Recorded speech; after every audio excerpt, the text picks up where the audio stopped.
ada di Bukit Santiong. Namanya lucu Santiong. Gue belum nanya sih kenapa nih bukit namanya Santiong gitu ya. Kayak kecina-cinaan gitu ya. Aku tahu sejarahnya. Apa tuh? Ada deh nanti di episode yang lanjut. Oh iya, ada lanjutan lagi, bro. Mas Ari, kadang ya. Coba, ada pertanyaan. Kan Mas Ari udah pernah merasa bahwa dalam diri Mas Ari itu perempuan ya. Iya. Kenapa nggak sekaligus aja jadi perempuan? Ya pengen kan soalnya kalau di Indonesia itu kan nggak jelas ya antara gay, antara transseksual gitu kan, antara lesbian. Kalau di luar negeri itu kan jelas banget. Nah, ternyata saya itu masuk dari awalnya dari transseksual sebetulnya. Nah, dulu kepengen semua yang waria-waria itu kan kepengen semuanya jadi wanita karena kan teologi kami adalah sosok wanita yang adalah laki-laki begitu. Gimana caranya kami harus jadi wanita, jadi perempuan gitu. Dulu satu udah kepengen operasi begitu kan. Nah, itu Tuhan jawab. Operasi apa dulu? Operasi kelamin jadi perempuan. Iya. Cuman ini doang. Saya udah sempet disuntik. Oh ya? Iya. Ada sekarang. Sampai kena kanker. Saya sebelum autoimun itu kena kanker payudara. Karena suntikan itu. Maybe. Mungkin. Terus itu bisa sekarang lurus rata? Iya nggak tahu ya. Nggak jadi aja. Oh, nggak jadi. Soalnya kan ada yang harus diimplan, harus dipasang silikon. Nah, Mas Ari diapain? Disuntik doang. Tapi nggak jadi. Nggak jadi. Salah suntikan. Kali ya. Nggak pakai baking powder itu. Nggak ngembang. Terus? Nah, habis gitu Tuhan pertemukan saya dengan salah satu waria di Surabaya. Dia salah satu tokoh gitu kan. Dia cerita dia habis operasi kelamin 1 bulan kemudian dia jumpa Tuhan. Nah, itu kan udah nggak ada tuh si Joko Bodohnya gitu kan.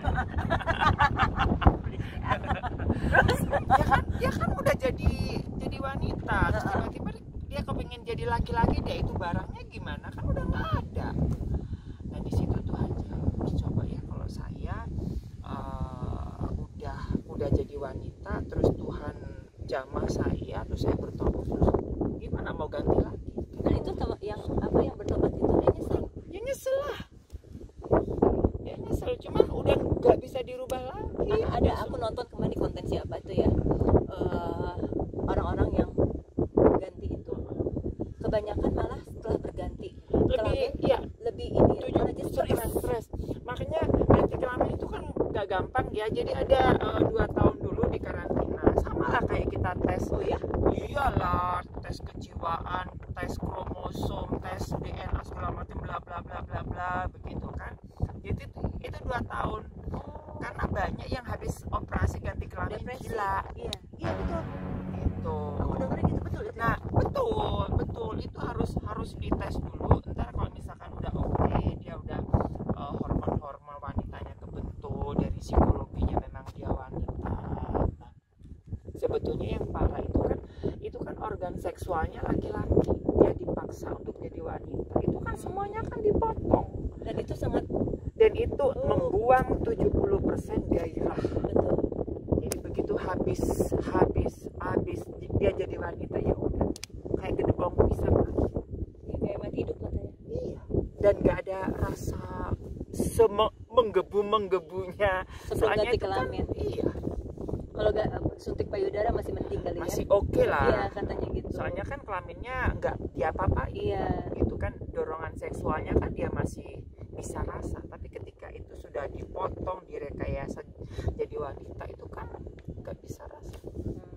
60-70% tuh hilang passion. Nggak Gue mau nanya, itu suntikan nggak jadi? Emangnya di salon apa di dokter?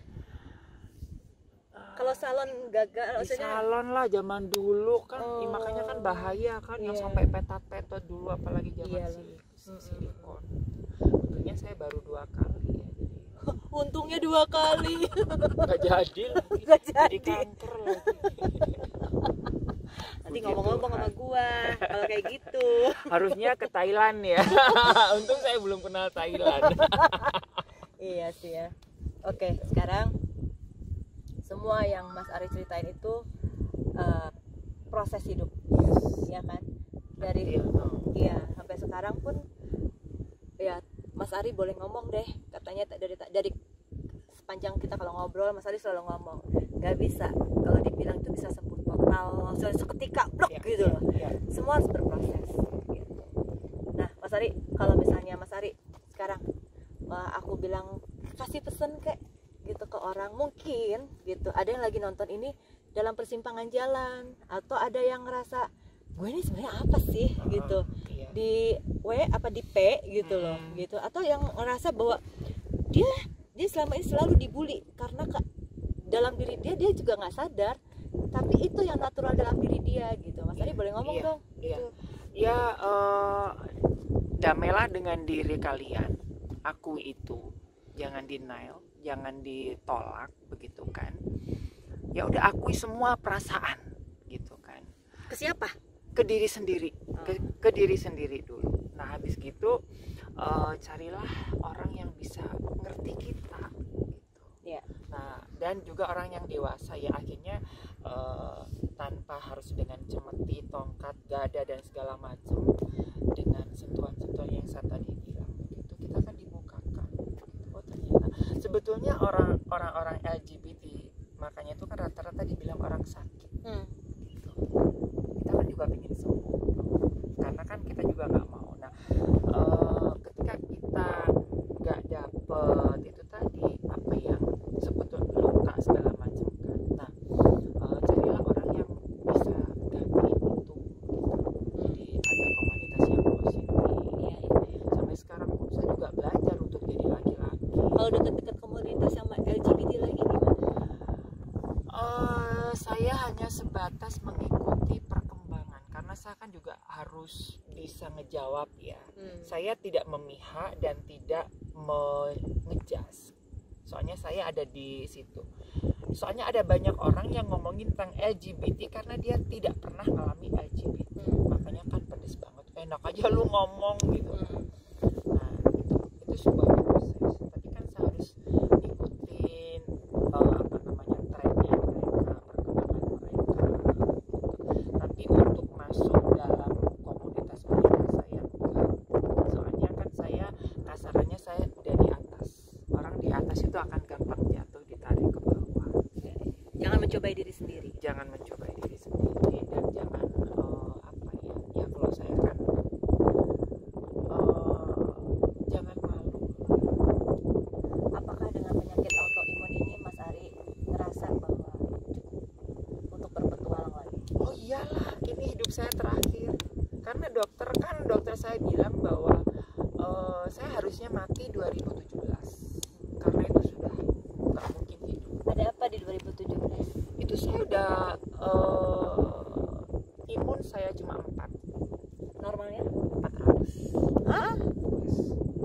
Kalau dunia medis kasih tahu. Cici gini 400. Saya cuma 6 dan masih hidup. Itu tapi terbaring kan? Terbaring nggak bisa ngapa-ngapain selama 2 tahun. 2 tahun? Yes. Dan habis semua, Tuhan habiskan semuanya sampai benar-benar April 2017 itu saya mati siapa Tuhan. Dalam terbaring itu 2 tahun. Jadi kalau saya bilang bahwa waktu saya sekarang, hidup saya sekarang itu lebih berarti daripada 30 tahun ke belakang. Dan itu saya baru tahu, oh kenapa ya Tuhan nggak bikin saya mati. Karena masih banyak hal yang Tuhan tugasin itu. Apa sentuhan Tuhan yang paling nyentuh Mas Ari di saat itu? Damai sejahtera. Saat apa itu? Kan lagi terbaring. Ini busuk semua. Makanya kalau lihat badan saya ini dulu busuk. Dan Busuk sampai busuk ini udah banyak semua. Yes, busuk. Saya di substik aja busuk semua dari badan, kelamin semua.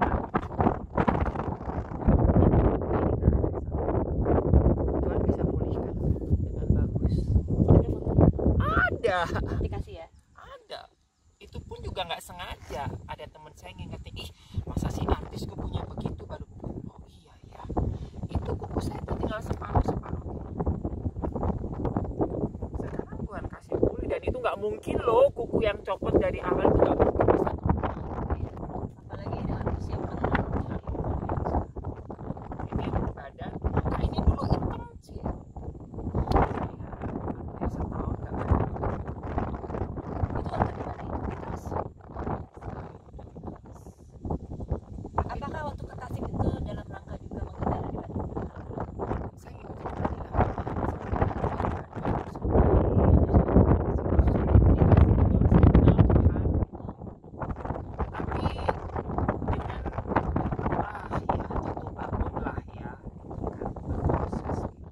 Shock nggak sih waktu pertama kali dibilang autoimun? Enggak juga sih, Karena belum tahu efeknya sampai busuk gitu. udah pengen mati, saya udah pengen mati. Pernah bunuh diri? Udah pernah. Minum apa? Dulu mau minum Baygon, minum obat serangga. Lalu itu ada teman saya cacat, dia telepon, kamu mau yang itu tadi capek gitu kan? Lagi ngapain Ri? Lagi mau bunuh diri kok, saya bilang gitu. Pakai apa? Dia bilang gitu. Pakai obat serangga. Iya kalau lu mati. Kalau lu nggak mati nggak hidup, lu susah. Nah, terus gimana cara bunuh diri? Pakai setrum. Nah, saya kan takut listrik. Akhirnya nggak jadi. Kok itu menyelamatkan berarti? Yes. Dan itu orang yang cacat. Gitu di daerah Jawa. Ada banyak sih sebetulnya. Dan itu makanya ternyata Tuhan kasih begini-begini itu untuk ini nih. Oke. Today. Iya. Jadi semua dokter bilang kamu bisa melewati 2017 itu mujizat. Dan saya sampai detik ini nggak pakai obat. Jadi waktu busuk-busuk itu semua yang rawat Mas Arif Mama. siapa? Itu dalam waktu 3 hari kering. Oh gitu. Yes. Dan itu Asalnya waktu 2 tahun itu belum ke mama. enggak, Oh, sendiri gitu. keluarga nggak ada yang tahu. Oh. Soalnya kan saya tinggal sendiri Akhirnya? sama beberapa pegawai. Setelah itu balik ke mama gitu. Enggak, mama yang Datang. datang ke Tasik. Oh. Dan datang ke Tasik dan itu pun sudah keluar dari rumah sakit karena rumah sakit sudah bilang begini, sudah angkat tangan, kita hanya berusaha, apapun hasilnya kita serahkan pada Tuhan. Itu kondisi masih belum benar berarti. Belum benar, itu belum busuk. Nah begitu keluar dari rumah sakit barulah itu muncul. Nah dokter kan takut, wah ini bukan malpraktek, ini bukan karena apa-apa, ini autoimun. Untung itu dari imun cuma 4 biji. Itu harusnya secara medis orang nggak bakalan hidup. Iya sih. Kalaupun toh hidup, dalemannya hancur. Iya. Saya sampai tiap minggu ya Ci ya dicek darah, jantung nilainya 7-8. Harusnya? Ya harusnya kalau orang gak ada imunnya itu kan hancur busuk. Oh, itu masih tetap bagus. Dari nilai 1 sampai 10 saya nilainya 7-8. Berarti kan bagus. Clear. Ginjal, paru-paru, hati, semuanya bersih, clean. Itu dokter sampai bingung kok bisa kan begitu dengan imun cuma 4 biji. Dan ketika saya busuk, Tuhan sisakan satu tempat yang gak busuk. Apa tuh? Punggung. Kalau semua busuk saya gak bisa tidur. Sakit banget sumpah. Itu sampai keluar darah. Bukan darah, nanah udah busuk, daging busuk, bau. Kayak orang kebakar. Dan itu anehnya, tiap kita sakit kan kita pingin Tuhan sembuhkan, enggak. Di situ saya balik, Tuhan please kasih aku damai sejahtera. Itu damai sejahtera. Saya bisa muji Tuhan, bisa nyembah. Dan itu gak rasa sakit. Dalam 3 hari. Sebelum autoimun itu Mas Ari dalam keadaan apa? Keadaan dekat sama Tuhan apa jauh dengan Tuhan? Enggak apa? Saya udah mau jadi ateis. Oh. Tuhan gak ada. Itu udah struggle iman yang terakhir.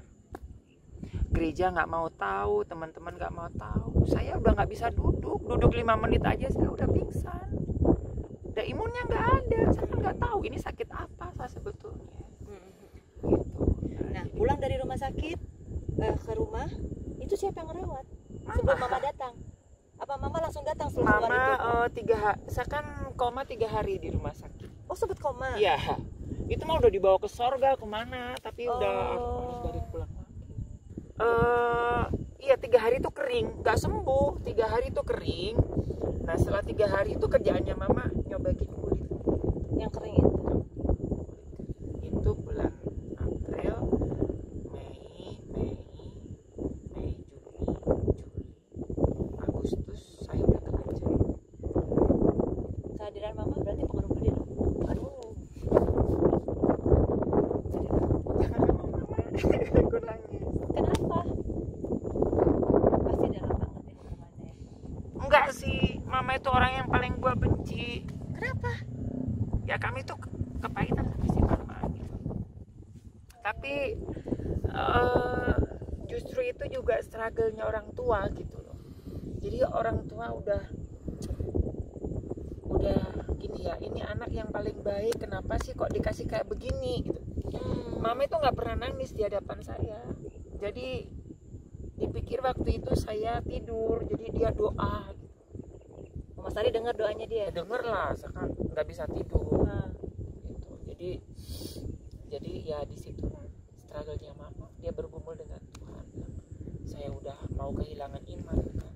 Ya, terus dengar mama saya doa kayak begitu, jadi oh iya Tuhan itu ada. Ya udah kalau putus harus mati, tapi enggak kasih hidup. Mas Sari percaya nggak kalau doa seorang ibu itu buat anaknya tuh besar kuasanya? Bukan lagi percaya, itu satu-satunya salah Tuhan. Makanya saya selalu bilang, apapun kondisi orang tuamu, sebejat apapun orang tuamu, berkat itu dari orang tuamu. Jangan buang. Ketika kau membuang orang tuamu, berkat itu hilang. Apa yang nyebabin Mas Ari benci sama mama sih? Mama itu jahat dulu. Galak gitu. Saya ngerti sih, dalam kondisi miskin, anak banyak, gak punya duit, stres. Jadi kata mama itu nutukin gitu loh. Jadi nggak dekat. Semua saudara saya itu nggak dekat dengan mama. Jadi sampai adik saya yang di luar itu juga, dia bukan mama saya. Dia hanya wanita yang kebetulan melahirin. Karena pas kita sedih, kita nangis, mama di mana? Nah waktu itu ya mama cari duit buat ngasih makan kita gitu. Waktu itu kan dari sudut pandang anak kan ya ngerti. Iya. Tapi setelah kejadian hari itu, Sebetulnya jauh sebelum itu saya udah rekonsiliasi. Dari sekolah teologi udah rekonsiliasi. Cuman pas saya sakit, saya sampai udah bikin perjanjian sama mama. Mama jangan mati dulu, saya pulang yang mati. Jadi setiap mama sakit saya bilang, mama ingat ya, saya dulu. Kalau mama dulu yang mati, nggak ada yang ngerawat saya. Udah saya belum kawin. Saya mati dulu. Dan ini buat kamu. Mama kalau udah sakit, mama gak kuat, mama harus ingat ya, harus nemenin saya. umur berapa sekarang mama? 80 sekian. Bulan depan 4. Tapi Mas Ari sekarang sayang kan sama mama? Oh banget. Terus masih tetap kontak-kontakan kan? Mas Ari sekarang closing, mau titip pesan apa buat anak-anak sekarang yang terluka sama mama papanya? Ya itu tadi lah, apapun yang seburuk-buruk apapun keluargamu, itu adalah tempat terbaik di seluruh dunia. Serusak-rusak keluargamu, itulah berkat Tuhan curahkan di situ. Tetap hormati, hargai orang tua. Itu kan orang tua itu adalah, ya Alkitab bilang loh, ini bukan saya loh. Hormati orang tuamu apapun keadaannya, maka berkat Tuhan, panjang umur segala macam. Itu obat. Detik ini saya nggak, ya ada sih obat dari pemerintah ya, cuman saya nggak harus cek darah bla bla bla, itu kan jutaan ya. Apa pesan Mas Ari buat orang tua yang mengalami anak-anaknya mungkin mengalami penyimpangan seksual? Ya, saya suka banget dengan Regi Lawalata ya. Apapun itu aku, jangan pura-pura gimana gitu terima apa adanya, jangan dibuang. Justru butuh. Kalau anak-anak itu masih di bawah usia belasan, Sebetulnya itu gampang sebetulnya diarahkan. harus diarahkan. Itu harus diarahkan sebetulnya. Satu lagi, apakah faktor keluarga, keharmonisan keluarga itu pengaruh dalam perkembangan anak-anak kita? Yes, sangat betul. Sangat betul. Ya. Jadi buat teman-teman, kembali lagi, apalagi para orang tua, saran saya hanya kasih ide aja. Zaman sekarang ini semakin modern. Kita harus bisa menjadikan rumah itu seperti istana buat anak-anak kita ya. Iya. Dibikin nyaman kali. Little heaven. Jadi itu adalah Surganya. Miniatur surganya nanti tuh. Betul. Adalah Iya. Tekan keegoisan kita, pendapat kita. Jadikan anak-anak tuh sahabat juga, dan perlakukan mereka dengan penuh kasih sayang gitu. Walaupun masalah yang kita hadapi susah gitu. Kadang-kadang kan orang tuh gini, iya tapi anak-anak nggak pernah ngertiin perasaan kita, keadaan kita lagi susah ini. Iya memang karena mereka masih anak kecil, mereka nggak tahu keadaan pahit manisnya dunia ini. Kita yang diberi kesempatan lebih duluan dibanding mereka. Tapi jangan limpahkan beban hidup kita itu kepada mereka. Jangan renggut masa mudanya itu karena masalah kita gitu, maksudnya aku. Karena banyak sekali kejadian yang terjadi itu kalau diurut itu kembali karena dari rumah gitu. Jadi buat teman-teman para orang tua,